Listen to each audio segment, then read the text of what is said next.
Hey, this is Bill Moseley, Otis Driftwood, and Choptop Sawyer, and you're listening to Without Your Head. You were a fan of Texas Chainsaw Massacre. How did you get into Texas Chainsaw Massacre 2? Did you just go to like a reading for it?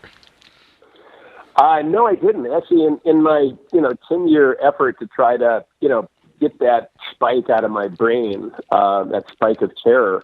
I actually was, one summer, I was living in New York City for many years, and one summer, just to get out of town and to get healthy, I went out to work on a ranch in Wyoming, up near Green River, Wyoming. And anyway, I was working on this ranch, the Box R Ranch, and I was just a grunt, basically digging holes and baling hay and doing all that stuff. And I was working with a kid who probably wasn't much more than 16 years old, who was a sugar freak.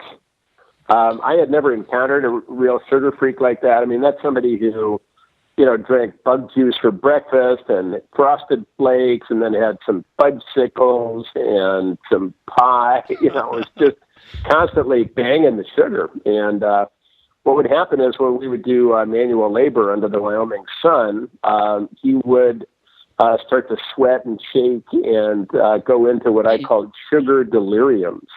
Wow. And so he would start kind of, I guess it's the American equivalent of speaking in tongues, but what he would do is he would start singing snippets of top 40 songs, and he would do cartoon voices and advertisement jingles. He would just all this stuff would be coming out of his mouth. It was pretty outrageous. But, I had worked with him enough and, gotten used to it. So I would pretty much turn a deaf ear to him. Sounds very one day we were working and all of a sudden he's going, Captain Crunch, and doing this crazy stuff. And all of a sudden he goes, Texas Chainsaw Manicure. And then just continues to blather away.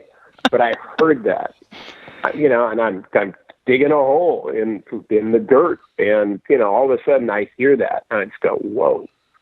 And so I went back to the bunkhouse, good standard cowboy lodging. And I got out my notebook and I wrote down the Texas Chainsaw Manicure. And I just had a vision of a woman going to a beauty parlor, going in, getting her hair done, sitting under the dryer, and being asked by the beautician, anything else. I think I'll have a manicure. And, calling for a manicure. And I had a vision of the sliding steel door, which was so scary about the original chainsaw. And Leatherface coming out with a smoking saw, heading toward this woman under the dryer to, give her a manicure. And so I kind of sketched out this, it was like a 5-minute short film, I guess. And I went back to New York when my stint on the ranch was over and gathered some friends.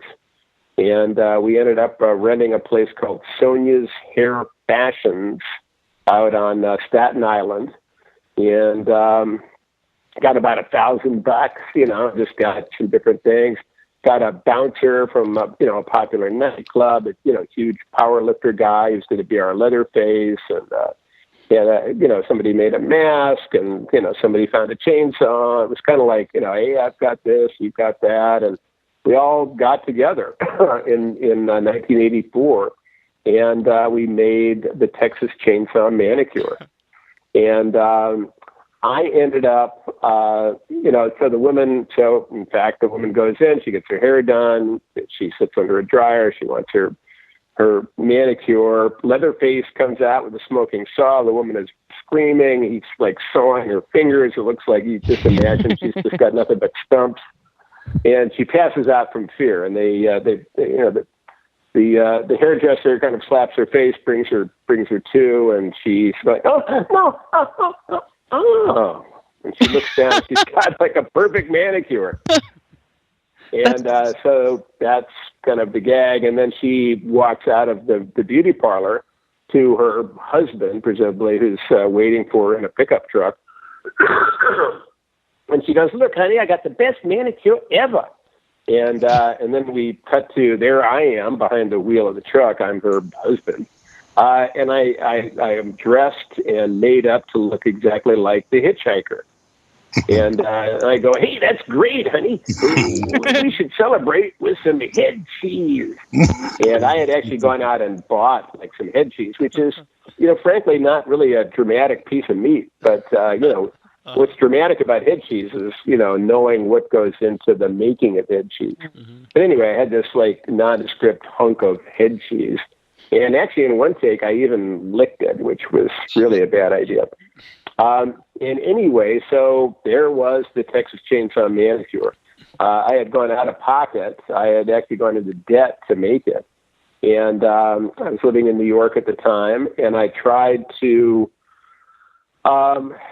sell it to Saturday Night Live. There was a comedy show on ABC called Fridays, which was the Saturday Night Live competition.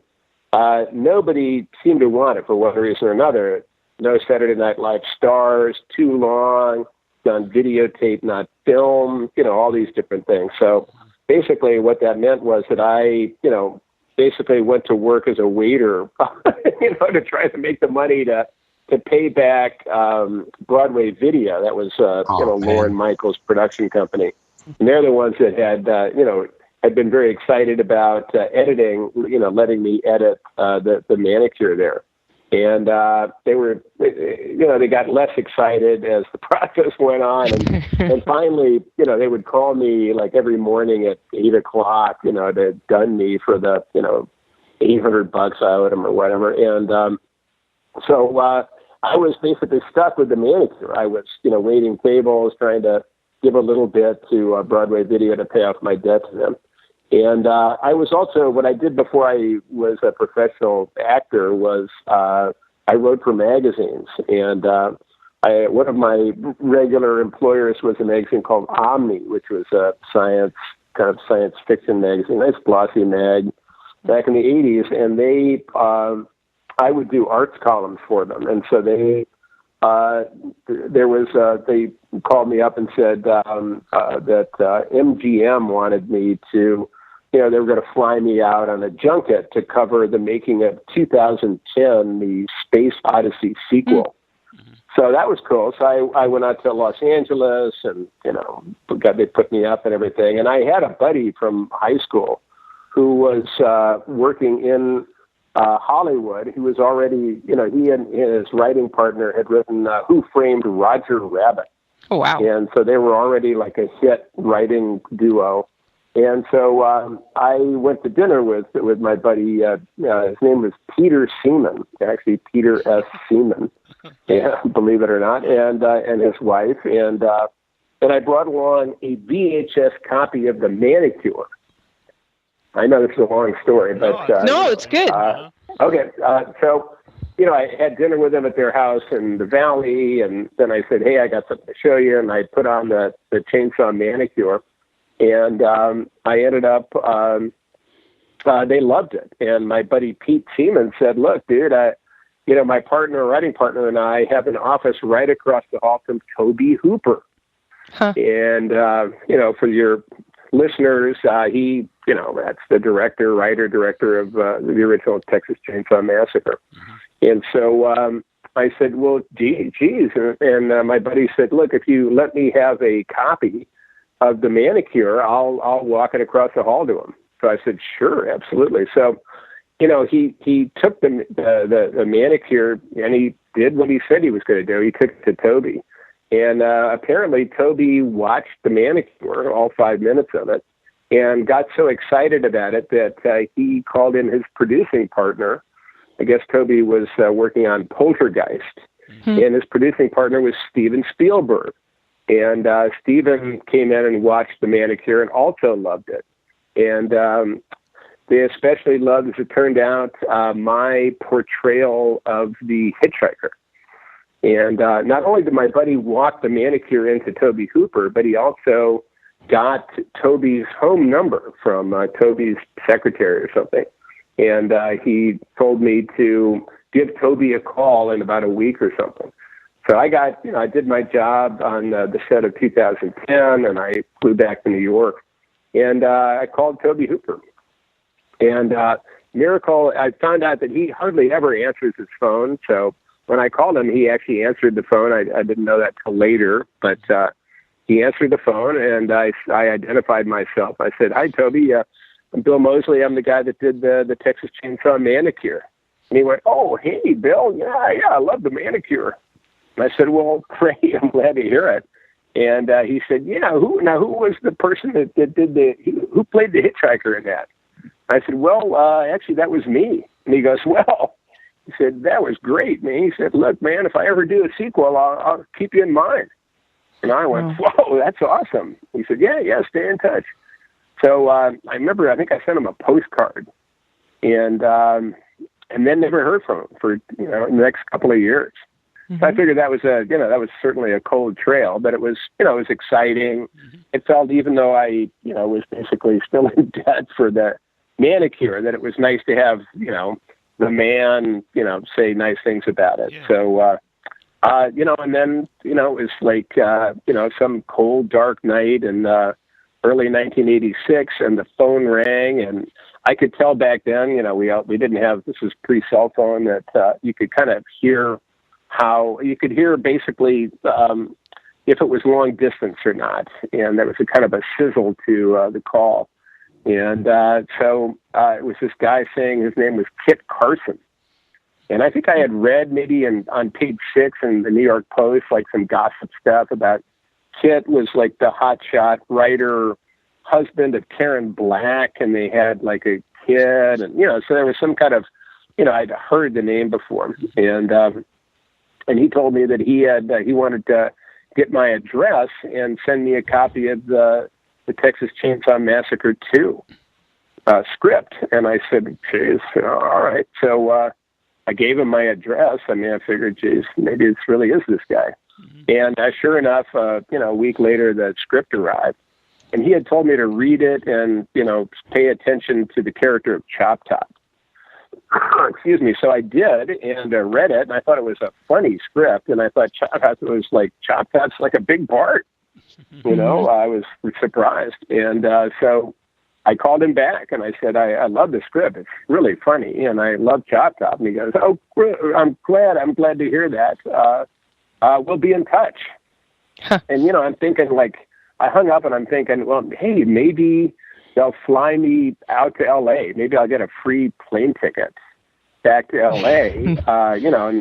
If I have to audition or anything, I'm not going to get the part. I'm not really a professional actor kind of thing. I could act, but I wasn't like, trying to make a living at it.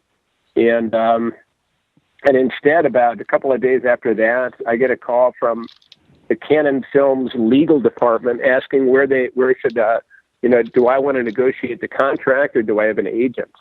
Wow. And I'm just like going, what the hell is going on here? This is completely surreal. And I had met an agent at a Christmas party, an agent from William Morris. So I called her up and said, "Would you negotiate a contract for me?" And of course, she said, "Sure, it's free money." So she called him up, and then she called me back and said, "Well, I got some good news and some bad news." And I said, "Well, what's the good news?" She goes, "Well, you got the part. I mean, I guess it's real. You got the part." I was like, "Wow, that's amazing." And she said, I said, "What's the bad news?" And she said, "Well, they're only going to pay you scale." And at the time, as a writer in New York, a freelance writer, I was probably averaging $250 to $300 a week. The only thing that kept me in town was I had a cheap apartment.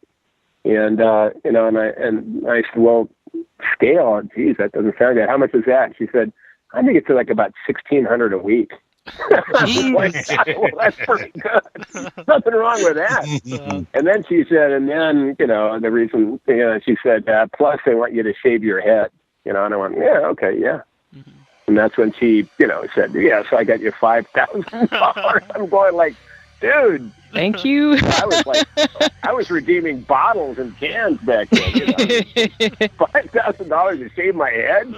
Shit, when do I start? This is Bill Johnson, and you're listening to WithoutYourHead.com. Feed your head.